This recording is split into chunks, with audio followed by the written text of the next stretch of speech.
আসসালামু আলাইকুম রাহমাতুল্লাহি ওয়া বারাকাতুহু। সুপ্রিয় সম্মানিত দর্শক ও শ্রোতা, আশা করি মহান রব্বুল আলামিনের দয়ায় আপনারা সকলেই ভালো আছেন। সুপ্রিয় সম্মানিত দর্শক ও শ্রোতা, আজকে হযরত আনাস ইবনে মালিক রাদিয়াল্লাহু তাআলা আনহু থেকে একটি ঘটনা বর্ণনা করব। ঘটনার শিরোনাম হচ্ছে অনুরাগ। সুপ্রিয় সম্মানিত দর্শক ও শ্রোতা, আপনাদের নিকট অনুরোধ থাকবে ঘটনাটি শেষ পর্যন্ত শোনার। হযরত আনাস ইবনে মালিক রাদিয়াল্লাহু তাআলা আনহুর জন্মের পর থেকেই তার পরিবারে ছিল ইসলামী পরিবেশ।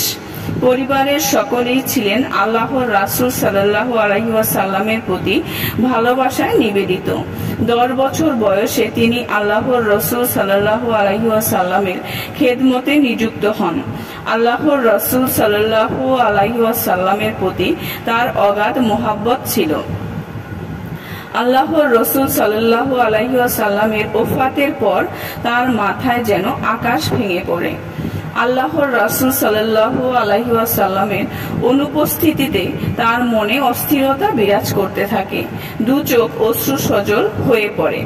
তিনি আল্লাহর রাসূল সাল্লাল্লাহু আলাইহি ওয়াসাল্লামের স্মৃতিচিহ্ন দেখে ও তার প্রতি দুরূদ সালাম প্রেরণ করে অন্তরে শান্তি ও তৃপ্তি অনুভব করতেন।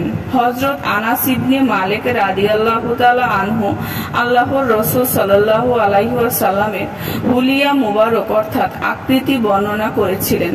তিনি বললেন, আমি এ যাবৎ যত রেশম দেখেছি আল্লাহর রাসূল সাল্লাল্লাহু আলাইহি ওয়াসাল্লামের হাতের তালু ছিল তার চেয়ে অধিক কোমল।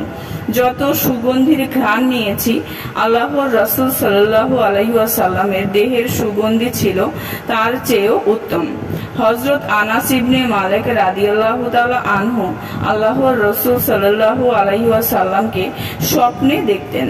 মুসান্না ইবনে সাঈদ বর্ণনা করেন, আমি হযরত আনাস ইবনে মালিক রাদিয়াল্লাহু তাআলা আনহুকে বলতে শুনেছি, তিনি বলেন, আমি প্রায়ই আল্লাহর রাসূল সাল্লাল্লাহু আলাইহি ওয়াসাল্লামকে স্বপ্নে দেখি।